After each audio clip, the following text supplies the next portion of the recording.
Caitlin Clark explains to Travis Kelce the meaning behind her late 2025 number switch. Caitlin Clark returned to the court with Team USA after being out for more than 4 months. It has been a roller coaster 2025 for Caitlin Clark.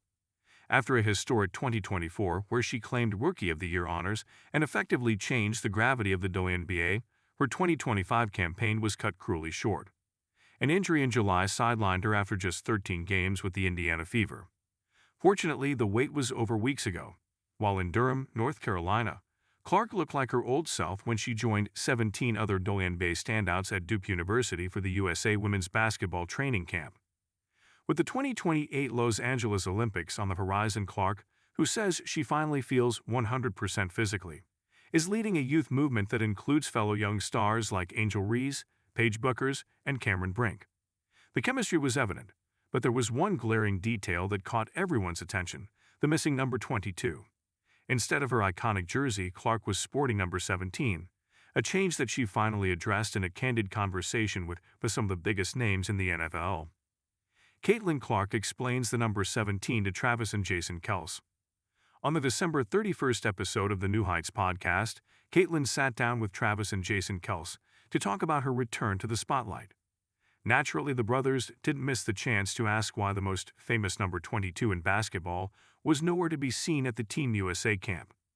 Clark admitted the change was jarring for her as well, explaining that international basketball rules operate a bit differently than the WNBA or NCAA. On the December 31st episode of the New Heights podcast, Caitlin sat down with Travis and Jason Kelce to talk about her return to the spotlight. Naturally, the brothers didn't miss the chance to ask why the most famous number 22 in basketball was nowhere to be seen at the Team USA camp. Clark admitted the change was jarring for her as well, explaining that international basketball rules operate a bit differently than the WNBA or NCAA. "I didn't get to pick. 17 is not the best number ever.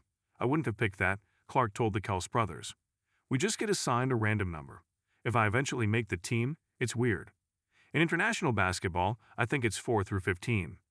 Those are the only numbers. Isn't that weird? Like, you don't get to pick, at least for the United States."